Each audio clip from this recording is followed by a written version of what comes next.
parler différemment, vous allez continuer à jouer la musique.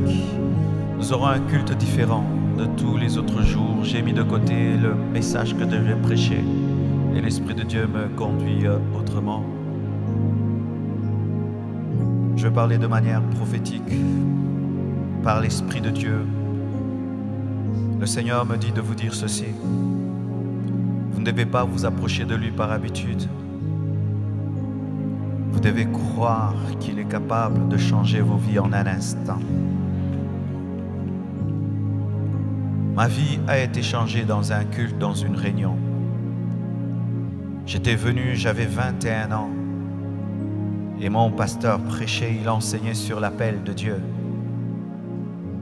Il a lu la parole, mais pour moi, je n'ai pas entendu qu'une lecture. J'ai entendu la voix de Dieu dans la voix de mon pasteur. Il parlait de l'appel de Dieu et j'ai entendu dans mes oreilles des millions de personnes qui criaient, qui disaient « Marcelo, viens nous apporter l'évangile ». En ce moment-là, la puissance de Dieu était tombée sur moi et m'avait terrassé. Tout le monde a pu rentrer à la maison et moi j'étais resté là. J'avais une expérience avec le Dieu de ma destinée. Et Dieu me parlait. Après cette expérience, j'ai couru à la maison parce que je ne voulais pas répondre à l'appel de Dieu. Et quand j'entre dans ma chambre, je ferme ma clé. Je trouve le Dieu que je fouillais m'attendait dans ma chambre. Il avait rempli la chambre. Il y avait une telle saturation de la présence de Dieu que j'avais du mal à respirer. Il y avait trop de Dieu, de sorte que j'avais du mal à respirer. Je ne peux vous expliquer cela. Et il m'a dit, que veux-tu que je te fasse pour que tu répondes à mon appel? Et comme je refusais de répondre à cet appel, j'ai fait 2 semaines sans dormir, où tout le temps la voix de Dieu me parlait, réponds à l'appel, réponds à l'appel. Pendant 2 semaines, j'ai eu une insomnie provoquée par l'appel de Dieu. Et étant donné que j'avais fait 2 semaines sans répondre à cet appel et sans dormir, j'ai eu un problème avec ma tête, de sorte que j'oubliais ce que je disais et je ressemblais un peu à un fou. Et on m'a amené dans un hôpital psychiatrique. Le médecin me regarde et il me dit que tout va bien. Et il dit qu'on m'enferme dans ma chambre pendant 2 semaines, que je ne voie personne, que je ne sorte pas. C'était une retraite imposée par Dieu. Et pendant 2 semaines, j'étais dans ma chambre. Et il y avait trop de Dieu dans cette chambre. Il me parlait tellement que je devais lui dire d'arrêter de me parler. Je devais prendre des cahiers, écrire vite et m'annoncer tout ce que je suis en train de vivre aujourd'hui. Quand j'avais 21 ans, il me disait, tu iras dans le monde entier, tu prêcheras ma parole. J'étais un jeune garçon, je n'avais même pas un passeport. Et des fois, je devais lui dire, arrête de parler, je dois écrire. Et des fois, je disais, arrête de parler, je dois dormir. Ma mère était en peur. Elle me voyait sortir, donnez-moi un cahier, achetez un cahier, je dois écrire, je dois écrire, je dois écrire. De sorte que si quelqu'un venait me voir, je pouvais dire en avance qui allait venir me voir. Et j'avais une chaise dans ma chambre. Si seulement tu t'assieds sur cette chaise, je te regarde, je te raconte ta vie. Ma mère, en ce temps-là, priait encore dans une église avec des chapelets. Un ange de Dieu lui est apparu dans la chambre. Elle est venue en criant. Elle est venue dans ma chambre. J'ai prié pour elle, elle était baptisée du Saint-Esprit. Elle m'a donné son chapelet et je l'ai jeté. La présence de Dieu commençait à remplir la maison. Je n'avais plus besoin même de dormir avec une couverture. Je sentais une couverture spirituelle sur moi.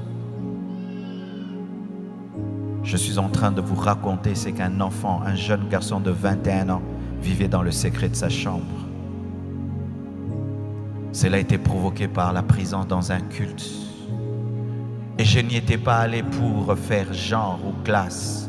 J'étais allé avec une grande soif de Dieu. Et quelque chose m'était arrivé. Et alors que nous sommes en train d'aller vers la convention, la fin de la conférence, et je voulais encore prêcher, Dieu m'a dit non, il y a des gens qui doivent recevoir quelque chose de fort. Et vous allez recevoir quelque chose de très très fort.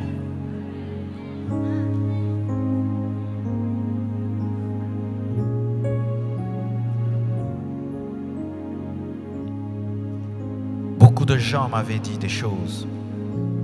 Et je disais qu'ils m'aimaient bien, c'est pourquoi ils me prophétisaient des grandes choses. Alors que ce n'était pas la pensée de l'homme, c'était Dieu. Des fois, lorsque tu regardes la prophétie, tu regardes ta vie, tu dis c'est trop beau, c'est trop grand. Rien n'est trop grand pour Dieu. Et personne n'est méritant pour que Dieu fasse dans sa vie des grandes choses. Tu dois seulement avoir la foi et croire que Dieu peut, en un instant, changer ta vie. En un instant. En un instant. Et après ça, 2 semaines après, je suis allé à l'église, j'étais chantre comme mes sœurs. Et on m'a donné le micro. Et je fermais mes yeux et je chantais. Je ne savais pas que pendant que je chantais, les gens ne faisaient que tomber. Quand j'ai ouvert les yeux, j'ai vu des gens par terre.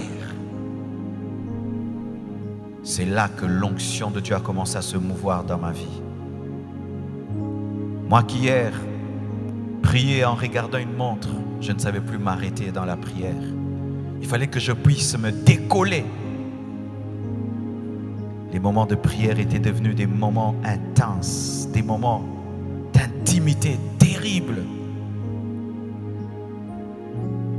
Et quand Dieu m'a dit de commencer l'église, j'ai fait 2 ans. 2 ans où je jeûnais chaque mercredi, je veillais chaque vendredi. Et après, c'est comme si ça ne suffisait pas. J'avais maigri, j'avais atteint 45 kilos. C'était pas assez. Une soif me brûlait. Je devais connaître ce Dieu qui m'avait appelé. Je suis allé dans un jeûne de 11 jours où je ne prenais que de la bouillie. Le dernier jour de ce jeûne, un tonnerre a retenti et j'ai entendu une voix qui m'avait dit: aujourd'hui est né dans cette nation un grand serviteur de Dieu. Je suis sorti de cette retraite. Moi qui avant ne prêchais que 20 minutes et après je n'avais plus rien à dire. Quand j'ouvrais la Bible, je pouvais prêcher 1 heure, 2 heures et je ne finissais plus. Une onction de la connaissance de la parole était venue dans ma vie, dans la retraite. Les choses de Dieu existent, mes frères. Dieu est capable de te communiquer un dépôt spirituel que l'homme ne peut expliquer. Et je suis sorti de cette retraite et j'ai continué à prier. Et j'ai continué à prier jusqu'à ce que Dieu, un jour, alors que je marchais, il m'a arrêté et il m'a dit: c'est assez, tu as assez prié, commence l'église. J'ai dit: Dieu, je n'ai pas d'argent. Comment je vais faire pour commencer l'église? Il m'a dit: tu vas mettre une chaire et tu vas parler. La première fois, c'était des enfants qui étaient devant moi. Il n'y avait même pas de tôle, ni des instruments. J'ai parlé sans instruments, sous le soleil, à des enfants. Et la puissance de Dieu est tombée sur eux. Quand la puissance de Dieu est tombée sur les enfants sont rentrés en parlant langue, raconter à leur maman ce qui leur était arrivé. Les mamans sont venues vérifier. La puissance de Dieu les a touchés. Et les papas sont venus vérifier. Et la puissance de Dieu les a touchés. C'est comme ça que l'église est née.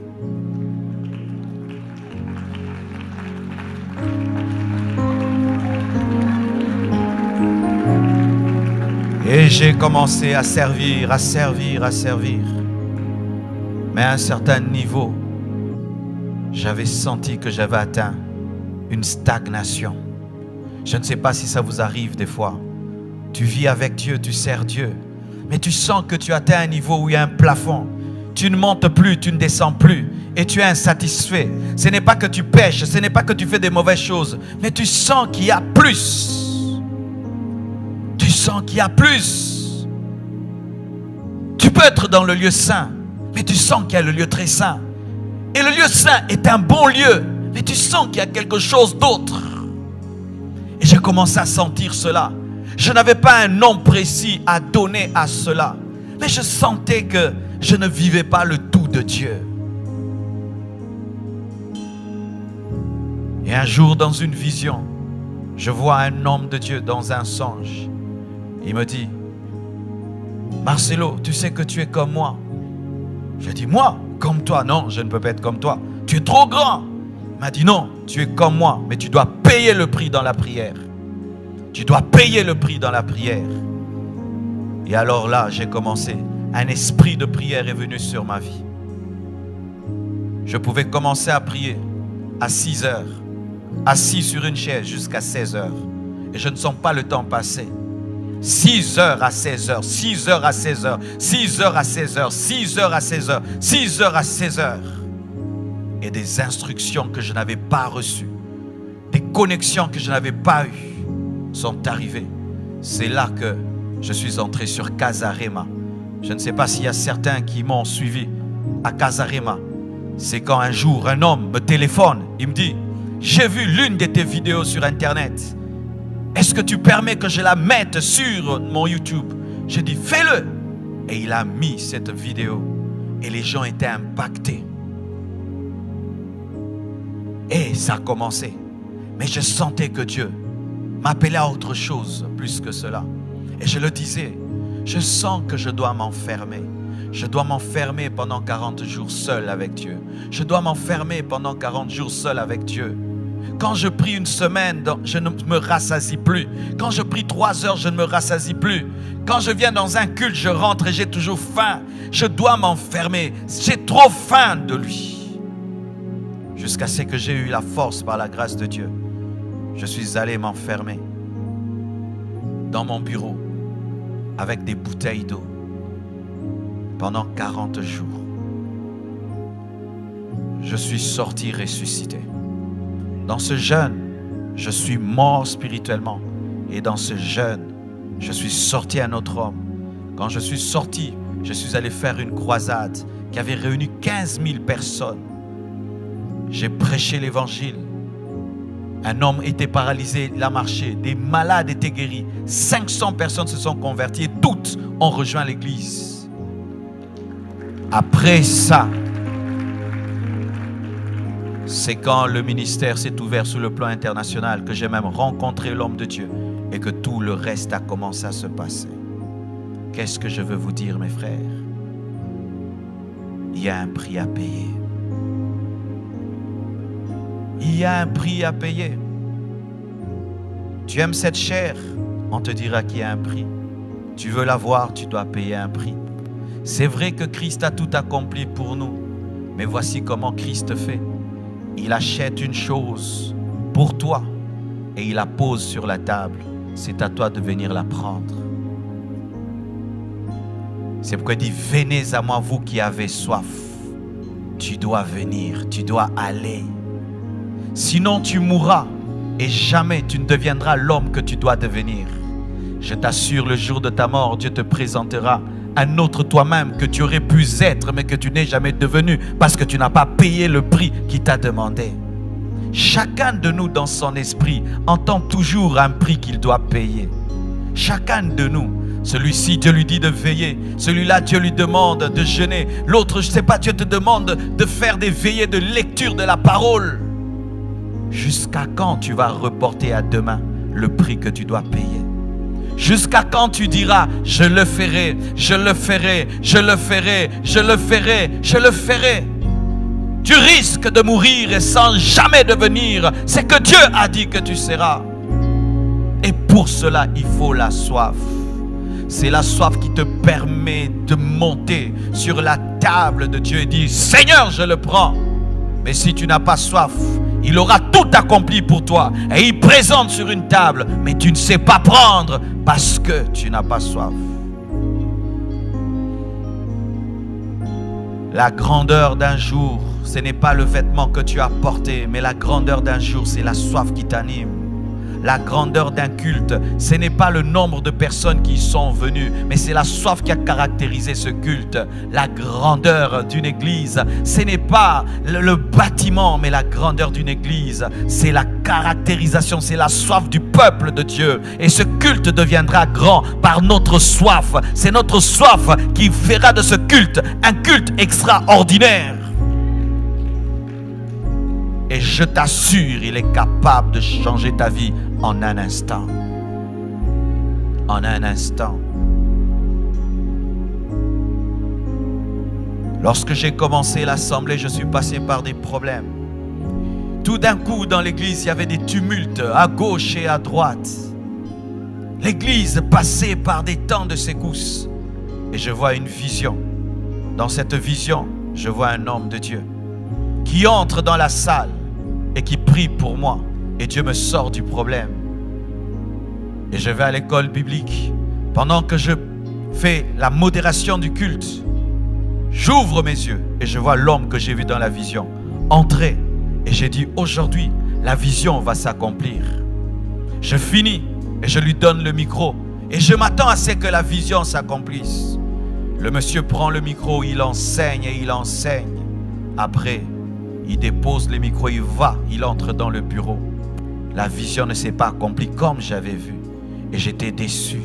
Et l'Esprit de Dieu m'a dit, tu as cru que ce serait facile?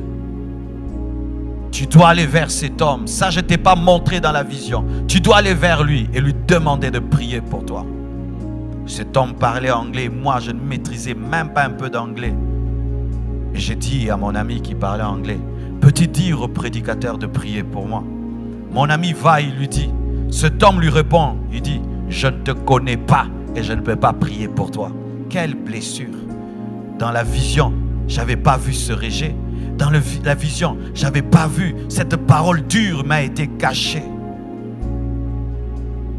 Et j'ai failli tomber dans l'orgueil et dire, eh ben, ça c'est quel genre d'homme de Dieu orgueilleux qui garde sa prière. Je vais chercher Dieu. Et Dieu m'a dit, non, ce que je veux te donner, c'est seulement en t'humiliant. Cet homme-là doit prier pour toi. Et je suis revenu. Mes frères, je me suis tenu devant cet homme comme si j'allais le taper.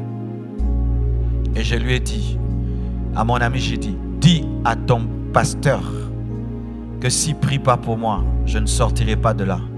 Et j'étais debout devant lui, je le regardais comme s'il avait ma tête. Ton problème, c'est que tu n'es pas suffisamment déterminé. Ton problème, c'est que lorsque tu quittes la maison, tu n'as pas un but et un objectif. Pourquoi es-tu venu ici? Pourquoi es-tu venu là? Qu'est-ce qui t'anime? Souvent nous nous plaignons, je viens à l'église et je rentre, rien ne m'arrive. Mais vous ne venez avec rien, c'est pourquoi vous ne sortez avec rien. Qu'est-ce qui vous anime? Quelle décision vous avez? Aujourd'hui, Satan vous a piégés, vous nous prenez pour des stars et des vedettes. Et surtout vous qui nous avez connus sur Internet. Lorsque nous voyageons, qu'est-ce qui arrive? Les gens disent, c'est l'occasion de le voir en live. Mes frères, c'est quoi l'occasion de me voir en live? Oui, tu me vois en live. Ça fait quoi? Ça fait quoi tu m'as vu en live? Tu dois vivre mon Dieu en live.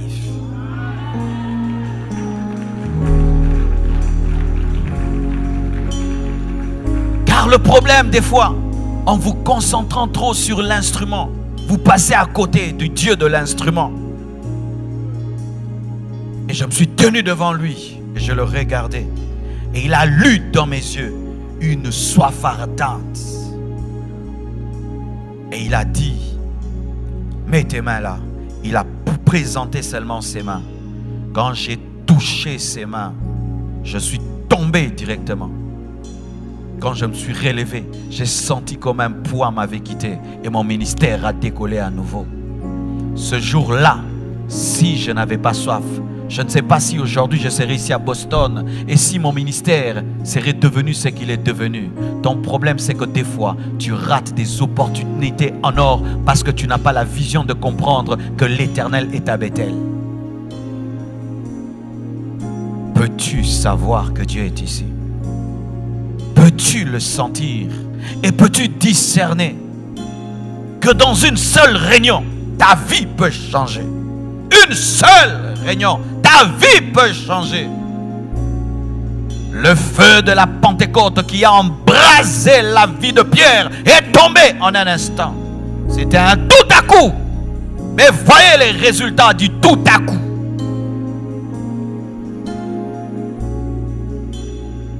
Voyez le résultat de ce tout à coup. Ils avaient soif, ils avaient soif, ils avaient soif. Et tout d'un coup, le feu est tombé sur eux.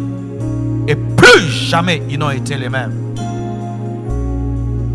Mes frères, nous sommes en train de parler du réveil de Boston.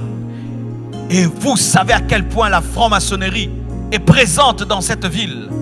Comment pensez-vous que vous pouvez influencer cette nation sans être embrasé par le feu du Saint-Esprit? C'est impossible. Jésus n'a pas envoyé des religieux gagner les extrémités de la terre. Il a envoyé des hommes embrasés, des hommes enflammés, des hommes revêtus de puissance. Mais ces hommes avaient payé le prix de la chambre haute.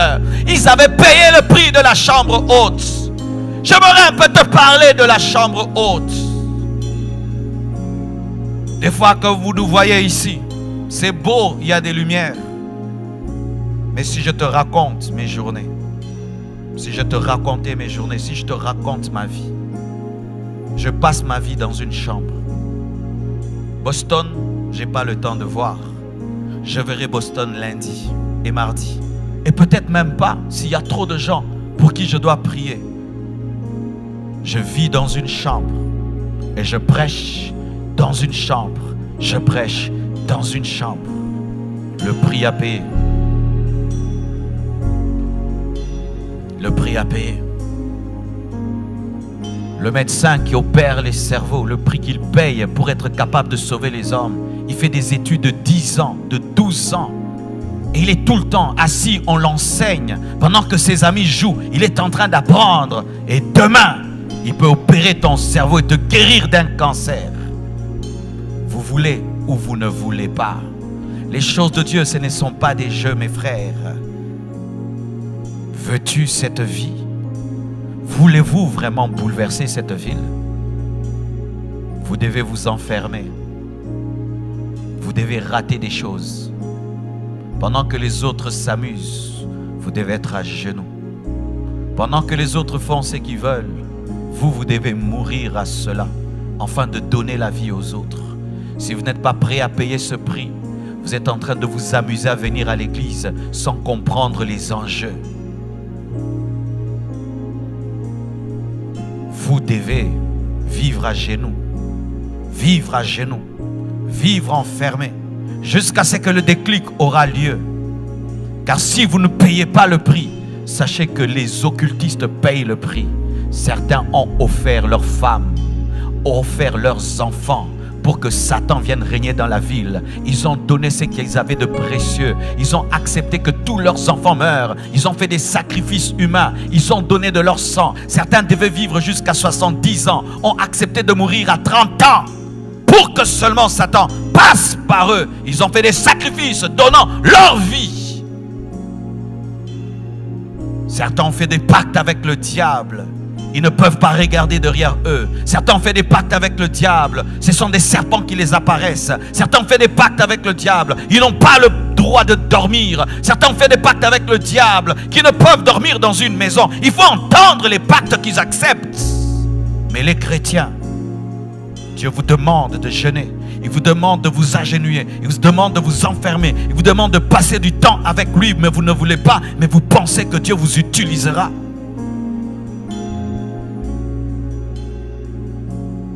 C'est pourquoi chaque fois que quelqu'un me dit « Je veux ton onction », je ne crois plus en cela. Tu ne peux pas avoir l'onction d'un homme de Dieu. Je vais t'aider à avoir ton onction. Parce que si tu dois avoir mon onction, tu dois avoir mon histoire.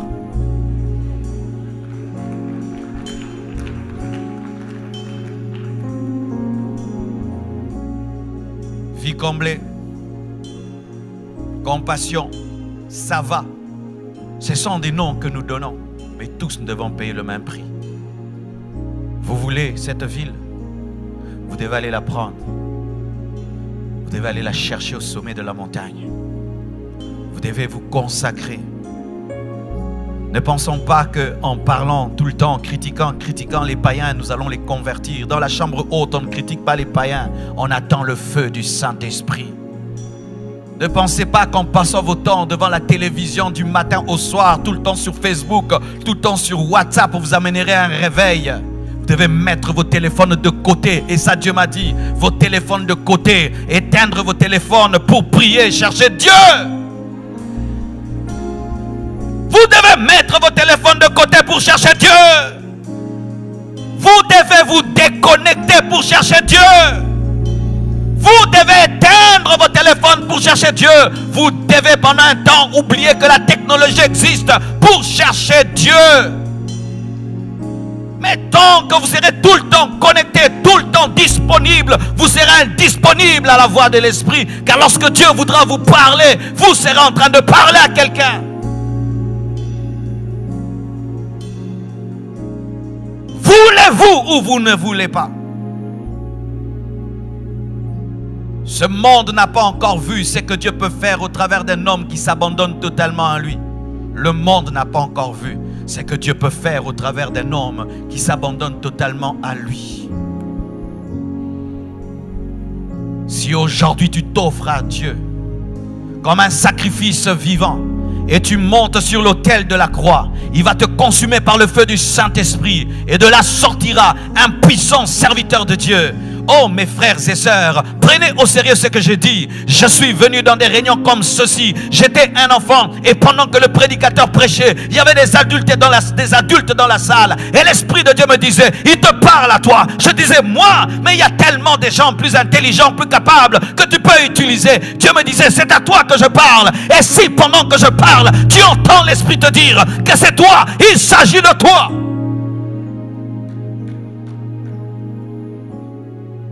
À quoi ça nous sert de dépenser autant d'argent, de louer tout ceci, cette salle, et de dépenser en hôtel, en avion, en cela, pour vous faire plaisir et vous divertir? Et vous divertir. Des billets d'avion payés, des hôtels payés, nourriture payée, des sons payés, musique payée. Et nous venons, nous écoutons, nous papotons, et nous papotons, et nous papotons tout cet argent jeté.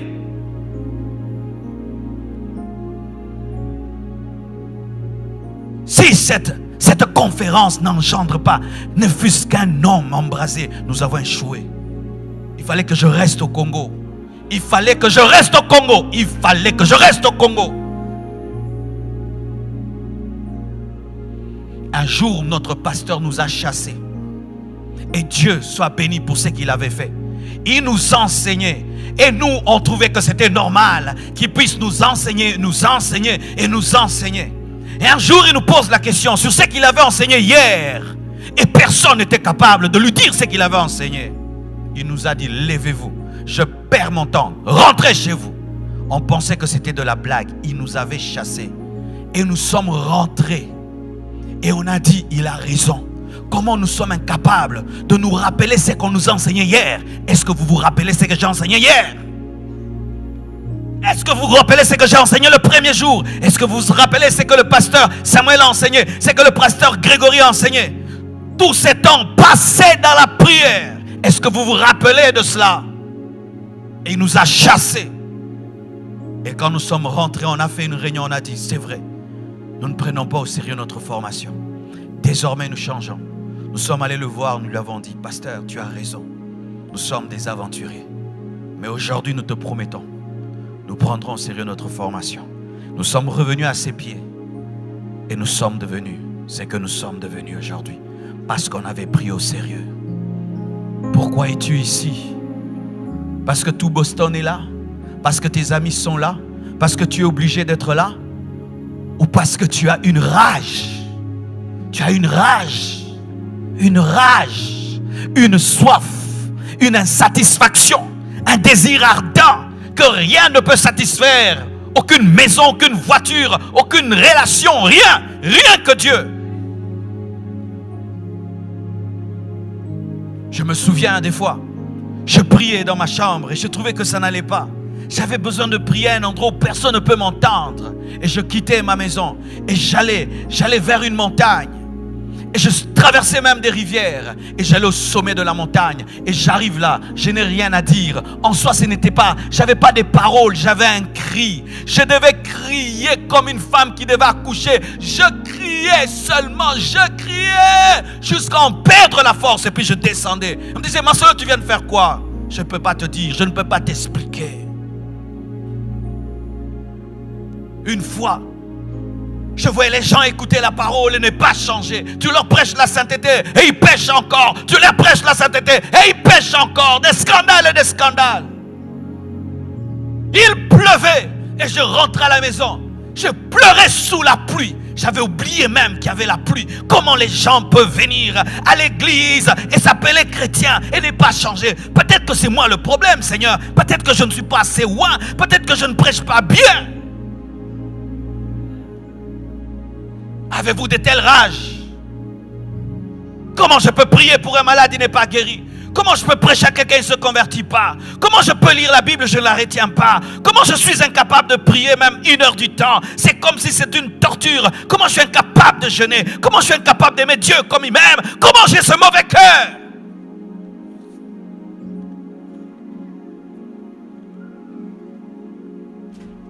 Sans cela, mes frères, rien n'arrivera. Allez lire l'histoire de tous les grands serviteurs de Dieu.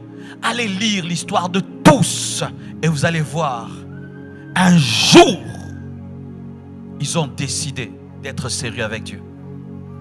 Un jour, ils ont décidé de boire. Un jour, ils ont mis de côté leur religion. Ils ont dit, Seigneur, je te veux vraiment.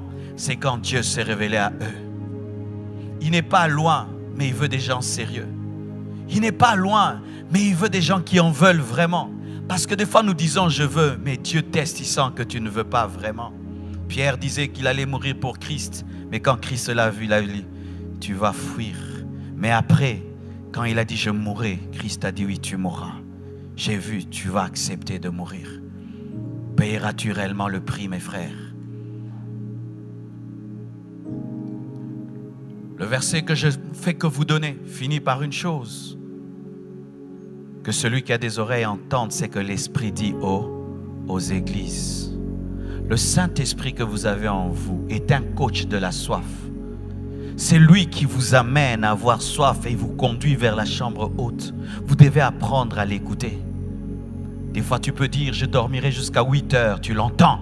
Te dire, lève-toi, va prier. Lève-toi et va prier. Tu peux dire, je vais lire un seul chapitre de la Bible. Il te dit non, tu lis 4, lis 4. Tu peux dire, je vais faire un jeûne d'1 jour. Il te dit non, tu fais 7 et tu fais 7. Tu peux dire, aujourd'hui, je n'irai pas à l'église. Et Dieu te dit, malgré le boulot, tu vas à l'église. Vous devez l'écouter. Et vous devez vous répandre devant Dieu tel qu'il vous y conduit. Des fois, quand on prie, on ne parle pas. On reste calme, mais c'est le cœur qui vrombit. Mais des fois, les paroles ne suffisent pas, il faut pleurer. Il y a des prières qui ne deviennent des prières que lorsque elles sont transformées en larmes. Certains au milieu de vous, vous devez pleurer devant Dieu. Il y a longtemps que vous avez pleuré devant Dieu. Moi, quand je pleure devant Dieu, je me sens bien. Parce qu'il y a des choses que je ne peux exprimer en français. Mais c'est seulement quand je pleure que mes larmes peuvent exprimer ce que je ressens vraiment. Certains, vous devez seulement crier, crier, crier devant Dieu. Crier, crier comme une femme en agonie. Qui devait crier. Certains, vous devez soupirer et faire des prières d'enfantement. Chaque fois que l'église Compassion doit exploser, je subis une pression spirituelle comme une femme en agonie. C'est une douleur que je ne peux expliquer. C'est comme si Dieu prend son cœur et il te prête son cœur. Et tu sens l'agonie des païens comme si c'est toi qui allais en enfer avec eux. Et quand tu fais ces prières, tu vois l'église grandir. Vous devez arrêter cette vie chrétienne superficielle. Cette vie chrétienne bon chic, bon genre américaine. Vous devez arrêter cela. Entrez en profondeur. Ressemblez à Jésus. Laissez-vous conduire par l'Esprit. Ressemblez à Christ. Et je vous assure, la Bible deviendra une réalité pour vous. Tu diras aux gens, tu vois ce verset-là, moi je le vis, je l'expérimente. Je suis fatigué de l'adorer de loin. Je suis fatigué de le servir sans émotion. Je suis fatigué de le servir sans mon cœur. Je suis fatigué de le servir avec mes propres forces et ma propre intelligence. Je veux Dieu. Je le veux, car je suis conscient d'une chose. Un homme ne peut changer le monde. Seul Dieu peut le faire. Et il faut qu'il soit attiré dans ma vie par la soif.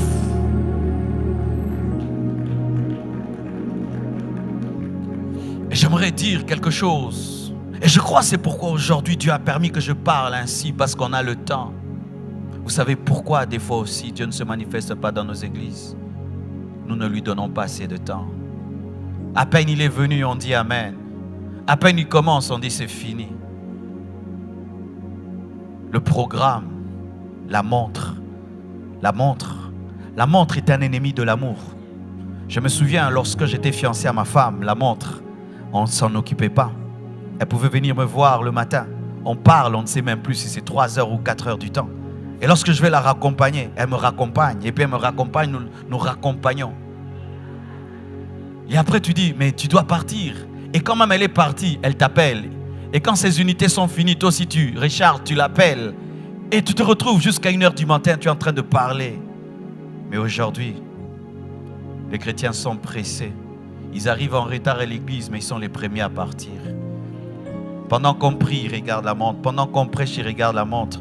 Mais quand il est en train de regarder un match de football, il a tout le temps. Vous voulez que Dieu puisse se manifester? Posez la question à toutes les personnes qui ont vécu Dieu. Ils ont mis la montre de côté. Ils ont dit, je te chercherai. Si je dois y passer toute la nuit, je te chercherai jusqu'à te trouver. On m'a raconté l'histoire d'un homme qui avait un esprit de prière extraordinaire. Un jour, il va visiter une maison. Et alors qu'il est en train de prier, on lui demande seulement bénis la nourriture. Il prie pour la nourriture. Seigneur, bénis cette nourriture, sanctifie cette nourriture, bénis la source de provenance, bénis cette famille. Seigneur, bénis. Oh Dieu, je prie pour les âmes perdues, je prie pour les gens qui ne te connaissent pas. Oh, les âmes sont en train de mourir. Il commence à pleurer devant la nourriture, il pleure et puis il se lève en pleurant. Il laisse la nourriture, il monte les escaliers en pleurant. Il s'enferme dans sa chambre et il prie jusque le matin. Des hommes pareils.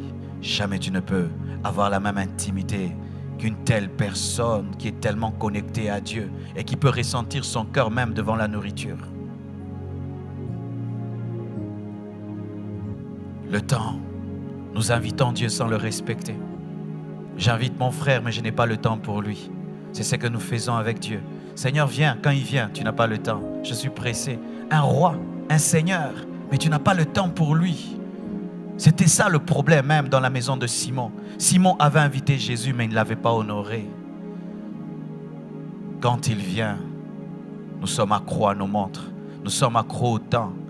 Et des fois même, il ne se donne même plus la peine de venir parce qu'il sait, quand ma gloire viendra, ils vont dire Amen, Amen, Amen, Amen. C'est pourquoi nous, à la compassion, on a décidé de faire une chose. Lorsque la gloire de Dieu tombe, on dit aux gens, celui qui veut partir, qu'il parte. Et celui qui veut rester, qu'il reste. Mais on ne va pas couper le culte parce que vous avez des choses à faire. Et il y a une moitié de l'église qui rentre parce qu'ils ont des programmes. Et les assoiffés restent. Et parmi eux, il y a encore d'autres qui partent. Et d'autres qui restent. Et parmi eux, jusqu'à ce que vous voyez 10 personnes qui traînaillent devant la chair. Pourquoi? Le programme ne doit jamais tuer les assoiffés.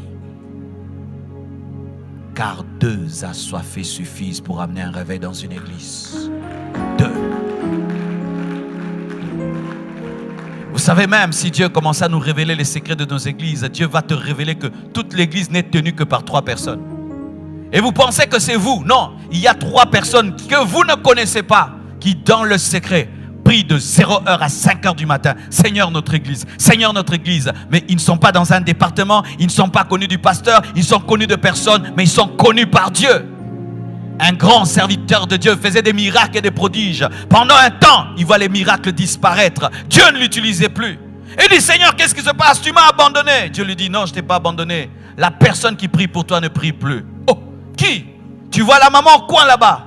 Oui, c'est elle qui prie pour toi. Ces derniers temps, elle a tellement de problèmes qu'elle ne prie plus pour toi. C'est pourquoi je ne t'utilise pas. C'est elle qui est pasteur de l'église.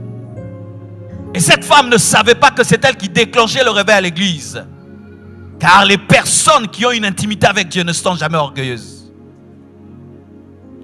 Et le pasteur cherche la maman, il lui dit, maman, est-ce que ça va? Non, ça ne va pas, j'ai des problèmes, ceci, cela. Alors ces derniers temps, je ne vais pas bien. Il dit, maman, je vais régler tous tes problèmes. Il règle tous les problèmes de la maman. Et puis la gloire revient, les miracles reviennent parce qu'elle prie encore. Ne négligez pas ce que vous vivez avec Dieu dans le secret. Cet esprit qui te sort de ta chambre, qui te sort de ton lit, qui t'amène à jeûner. Tu ne sais pas ce que Dieu fait en toi, surtout toi qui parles en d'autres langues, car tu dis des fois des choses que tu ne comprends pas, alors que tu peux, sans le savoir, déclencher un réveil mondial. Je dis réveil mondial.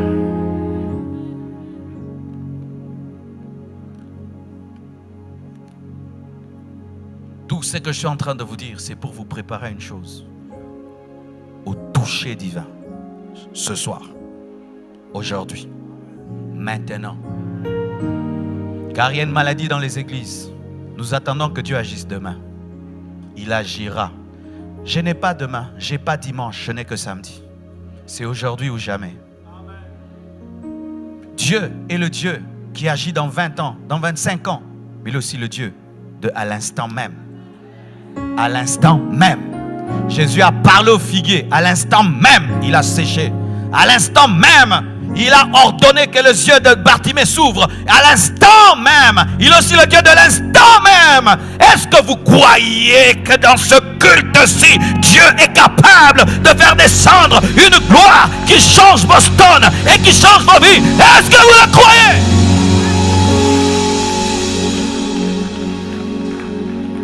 J'aurai l'onction quand? Demain? Non. Dieu me donnera un don prophétique quand? Demain? Non. Dieu me donnerait une onction de miracle quand? Demain? Non.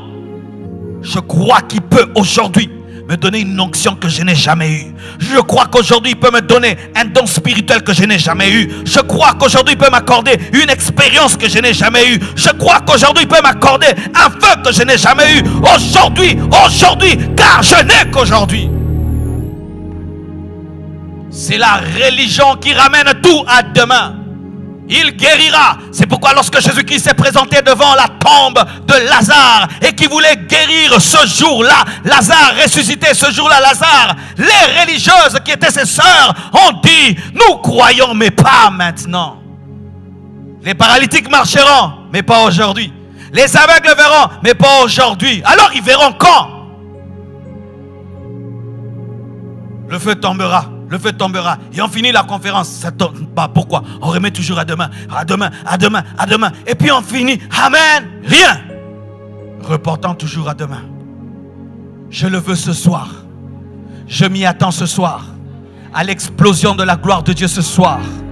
Et cela n'est possible que si vous priez avec rage et avec ferveur. Car la Bible dit que la prière fervente du juste a une grande efficacité. La prière fervente du juste, pas n'importe quelle prière. La prière fervente du juste.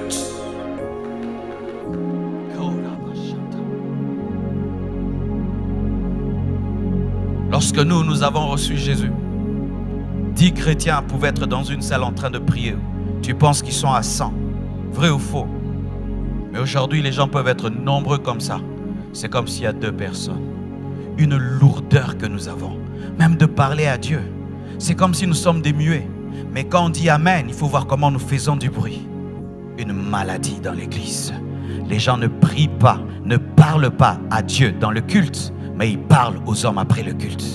Les voix ne s'élèvent pas dans le culte, mais les voix s'élèvent après le culte. Quelle est cette maladie? Ce poids spirituel qui est sur toi. Tu ne es incapable d'élever ta voix à l'église, mais très capable dans la communion fraternelle de parler fort. C'est une maladie. C'est une maladie. C'est une maladie. C'est une maladie.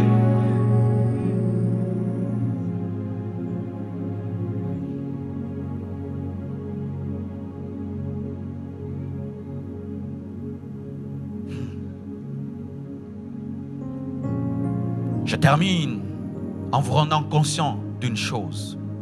Matthieu 26, versets 51 à 53, la Bible dit: et voici un de ceux qui étaient avec Jésus étendit la main et tira son épée. Il frappa le serviteur du souverain sacrificateur et lui emporta l'oreille.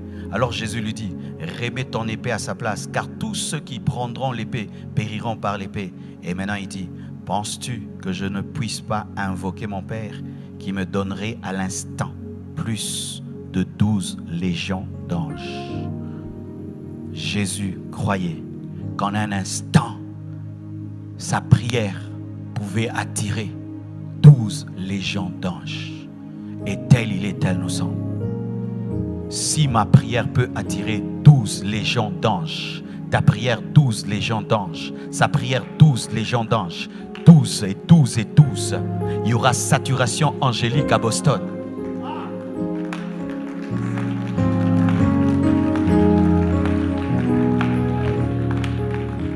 Église, on t'a trop parlé des démons, de sorte que tu as oublié ceux qui te gardent et te protègent. Église, on t'a trop parlé des puissances sataniques au point que tu as oublié que tu es gardé par des anges. Et ceux qui sont contre toi sont moins nombreux que ceux qui sont avec toi. Car la Bible nous dit que le diable était précipité avec le 1/3 des étoiles, mais les 2/3 sont restés fidèles à Dieu. S'il y a un démon face à toi, il y a au moins 2 anges pour toi. Mais il y a certains chrétiens qui ont 12 légions d'anges, selon l'élévation et la grâce qui est sur leur vie. Et je vous assure que la prière amène une saturation angélique.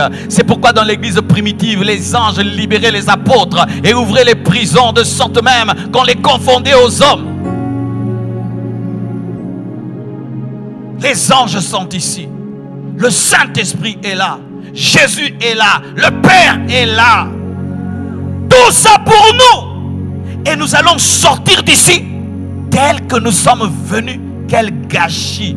Quel gâchis! C'est comme si tu organises une fête, tu mets le meilleur mets et personne ne mange par manque d'appétit. Nos réunions ressemblent à cela des fois. Nos réunions ressemblent à quelqu'un qui a dressé une table garnie et qui a pris des heures et des heures pour préparer. Mais quand le peuple vient, ils n'ont pas faim, ils sont occupés. Je dois rentrer à la maison, je dois regarder un téléfilm à 18h, c'est mon film préféré qui passe. Je veux rater ceci, mon ceci va venir me voir. Je dois vite rentrer à la maison pour essayer ma nouvelle voiture et ceci, cela. Et les choses pourrissent. De sorte maintenant que quand nous venons, Dieu n'a rien préparé parce que ça ne sert à rien. Et nous venons, nous trouvons des cultes secs, nous trouvons des prédications secs, nous trouvons l'adoration, tout est sec. Et nous disons, qu'est-ce qui se passe? Qu'est-ce qui se passe? C'est parce que nous avons méprisé ce qui nous était servi hier.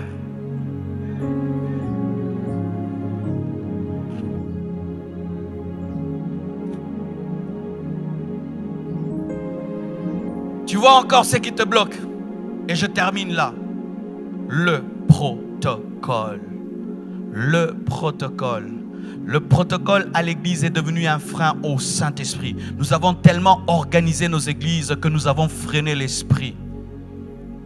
Les protocoles ont empêché à Bartimée de voir Jésus, mais il a crié fort jusqu'à ce que Jésus lui-même est intervenu pour maîtriser les protocolaires. Tu vois là, tu attends que je dise quoi? Prions, une habitude.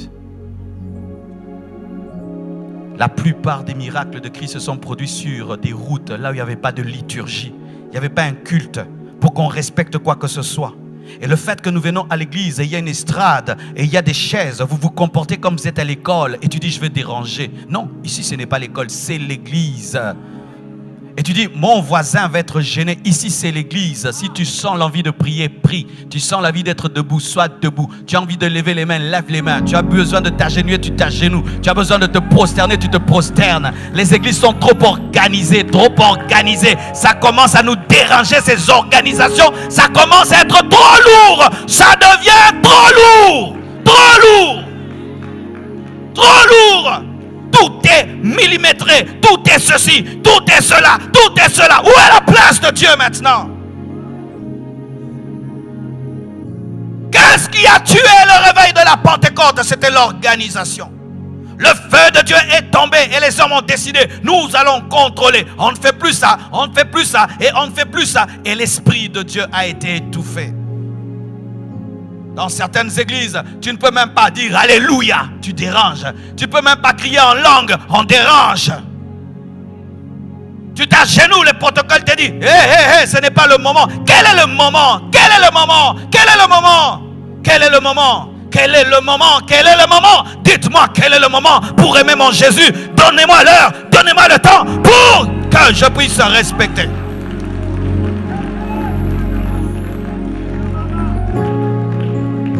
Tout d'un coup. Il priait tout d'un coup. L'esprit n'a pas respecté le programme. Il s'est imposé et il a bouleversé tout. Et c'est ça le réveil. Quand nous implorons le réveil, donc nous implorons le bouleversement de nos programmes. Tu es en train de bénir un mariage et tu pries comme ça, ils sont baptisés du Saint-Esprit, les parents tombent baptisés du Saint-Esprit et le culte du mariage devient un culte de réveil. Nous devons nous attendre à de telles choses. Vous avez commencé un culte, vous dites on va prier pendant 3 heures et le culte fait une semaine. Vous avez dit on va un peu prier, mais la prière d'un peu devient une prière de 10 heures du temps. C'est ce qui va arriver et c'est ce qui doit arriver. Dieu est trop contrôlé.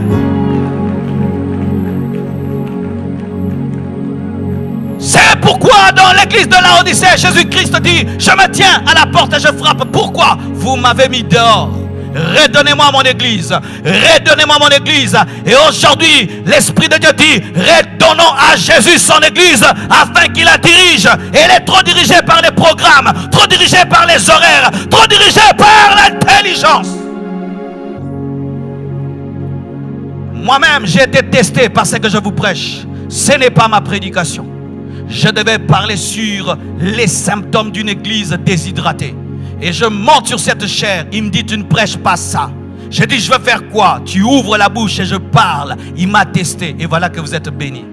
Mais si j'avais respecté mon programme, Seigneur, pour ne pas même vous mentir, hier, j'ai raté de faire la volonté de Dieu. Hier, quand j'étais en train d'adorer avec le peuple, il fallait que je continue à adorer. Mais j'ai coupé pour enseigner parce que c'était le programme. Et quand je suis rentré, j'étais triste. J'ai pas pu dormir. Aujourd'hui, il m'a donné une seconde occasion pour me racheter. Et béni soit Dieu, je le fais.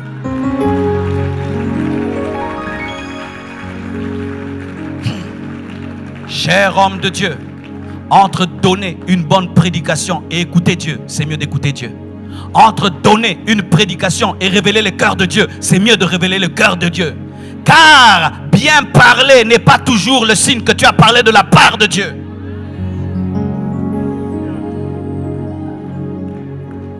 Combien de fois nous ratons la gloire de Dieu dans nos cultes à cause du programme? C'est le culte d'intercession. Mais la gloire de Dieu vient autrement. Non, c'est le culte d'intercession. C'est le culte d'études bibliques. Et l'onction vient des miracles. Non, Seigneur, pas de miracle aujourd'hui. Pas de miracle aujourd'hui. C'est l'étude biblique. Jésus, pas de miracle. Nous ne sommes pas différents des pharisiens et des sadducéens.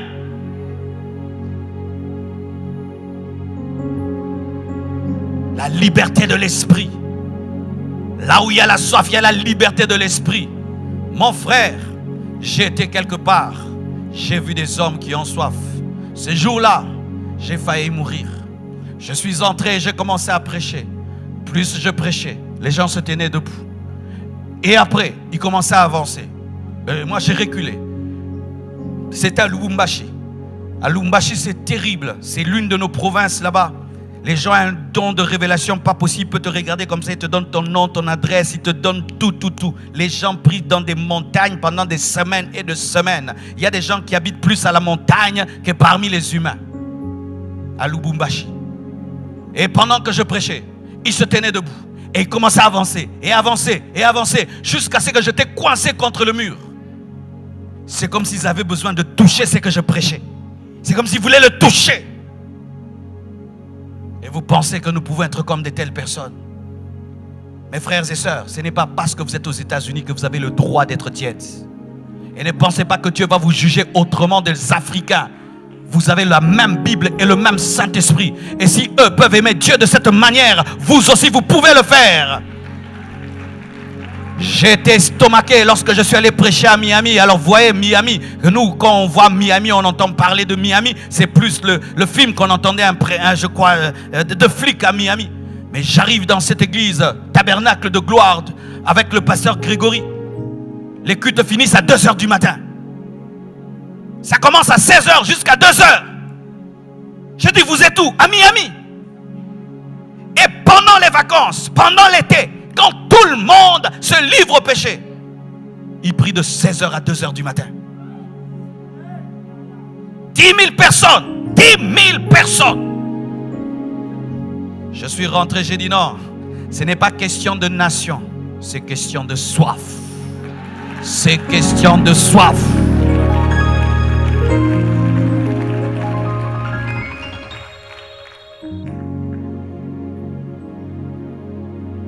Un jour, je suis allé dans nos bureaux, le bureau du pasteur, pour le voir, et il n'était pas là. Et quand j'entre, je trouve une femme. Elle est en train de prier. Mes frères, une gloire sortait de son visage. Quand je suis entré, j'ai senti un respect pour Dieu. C'était la première fois que je l'avais vue et la dernière fois. Il y avait quelque chose qui émanait d'elle et de sa prière. Une intimité. Elle parlait à Dieu d'une certaine manière. Quand je suis entré, j'ai dû me mettre à carreau. Je sentais que le roi était là, que cette femme jouissait d'une intimité avec Dieu que je n'avais pas. Je suis sorti lentement et j'ai fermé la porte et je suis parti. Je ne l'ai jamais plus revue. Mais cette femme est parmi les personnes qui m'ont enseigné à prier. Elle ne m'avait rien dit. Elle ne m'avait même pas vu. Mais ce que j'avais vu m'avait changé. J'avais compris qu'il est possible à un homme de devenir l'ami de Dieu. Et sans même le dire, de le dégager. Elle ne disait rien, elle dégageait Dieu. Sa prière remplissait le bureau de Dieu. Et je suis sorti et j'ai désiré dans ma vie avoir ce que cette femme avait. Être capable de m'agenouiller devant Dieu et entrer dans sa présence et oublier tout ce qui est autour de moi. Lorsque tu atteins ce niveau, ton voisin à gauche ou à droite de l'église ne te dérangera pas. Qu'il soit froid, qu'il soit sec, ça ne te fera rien du tout. Tu pourras même venir dans un culte qui ne semble pas puissant, mais toi, tu peux savoir que papa est là. Élie avait une telle intimité avec Dieu qu'il pouvait savoir que Dieu est dans un murmure doux et léger. Qui n'était pas dans le feu, qui n'était pas dans les tremblements de terre, mais pouvait savoir. David avait une telle intimité avec Dieu qu'il pouvait savoir que Dieu est en train de marcher au sommet des arbres. Il pouvait faire la différence entre le vent, entre un oiseau et Dieu qui marche au sommet des arbres. Comment un homme peut arriver à cela? Cela n'arrive que lorsque tu as soif, quand tu as faim. Et tu arrêtes de faire des prières religieuses, mais tu déchires ton cœur. Et des fois, ces prières-là, elles ne sont pas très systématiques. Elles ne sont pas toujours très très belles. Des fois, elles sont même bizarres. J'ai entendu des hommes dire, Seigneur, soit tu me tues, soit tu me donnes cette nation. Tu entends une prière pareille, soit tu me tues, soit tu me donnes ces âmes. Entre les deux, tu choisis. Des prières du genre, je ne te lâche pas tant que tu ne me bénis pas. Montre-moi ta gloire si je trouve grâce à tes yeux. Fais-moi voir ta gloire. Moïse, mais tu as vu le buisson ardent? Non, il y a plus que cela.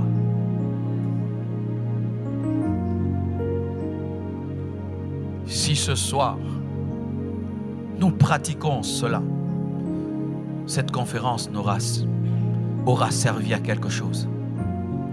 Mais si nous entendons et nous partons, ce sera un gâchis, un total gâchis. Je prie qu'aujourd'hui, ici, Dieu puisse susciter un géant. Et je suis sûr qu'il y en a un ici. C'est le jour. C'est le jour. C'est le jour tant attendu pour ta destinée. C'est aujourd'hui. Je le sens très très fort en moi. Que tu es au tournant de ta vie, au tournant de ton histoire. Et en rentrant, tu ne seras plus le même homme. Tenons-nous debout. Et que chacun de nous réponde son cœur selon qu'il sent Dieu l'y conduire. Prions. Prions. Élève ta voix. Élève ta voix. Élève ta voix. Élève ta voix. Si tu dois crier, crie. Si tu dois pleurer, pleure. Si tu dois te prosterner, prosterne-toi. Si tu dois t'agenouiller, agenouille-toi. Mais fais quelque chose. Mais fais quelque chose. Mais fais quelque chose. Mais fais quelque chose. Alléluia. Alléluia. Zambe, Zambe, Zambe, Zambe, Zambe. Zambe, Zambe, Zambe, Zambe, Zambe. Zambe, Zambe, Zambe, Zambe, Zambe.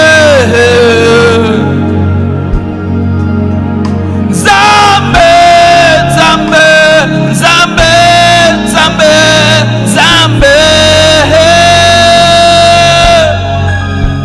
Zambe, Zambe, Zambe, Zambe, Zambe. Posana yo makasi.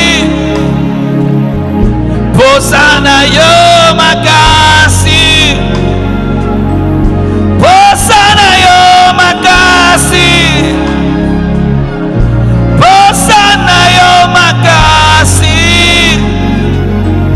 Posana yo makasi.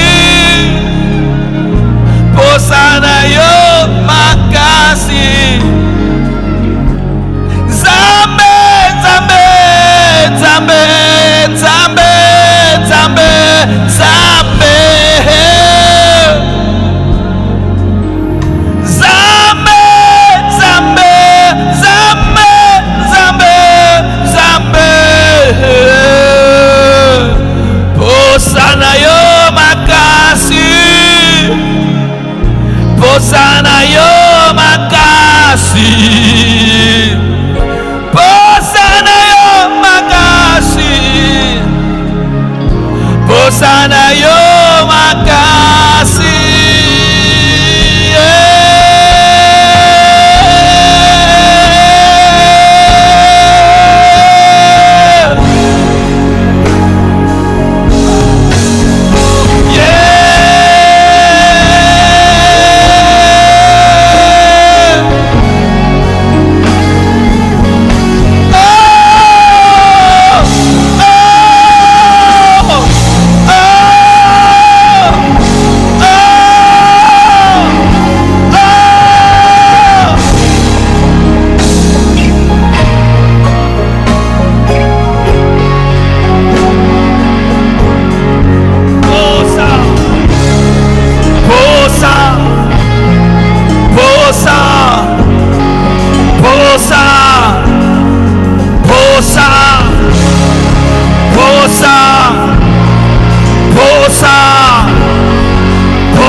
as jamais dit. Dis-lui ce que tu lui as jamais dit. Oh, soif, soif, soif. Zambé, Zambé, Zambé, Zambé, Zambé. Zambé, Zambé, Zambé, Zambé, Zambé. Papa, papa, papa, papa, papa. Papa, papa, papa, papa, papa, papa. Zambé, Zambé, Zambé, Zambé, Zambé. Esprit, esprit, esprit, esprit de Dieu. Ah.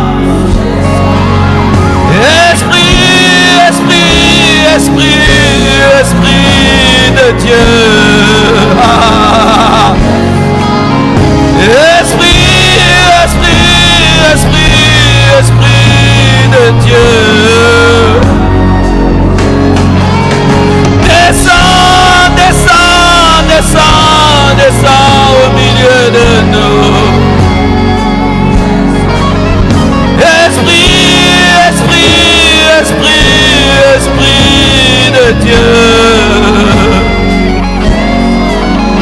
Esprit, esprit, esprit, esprit de Dieu. Esprit,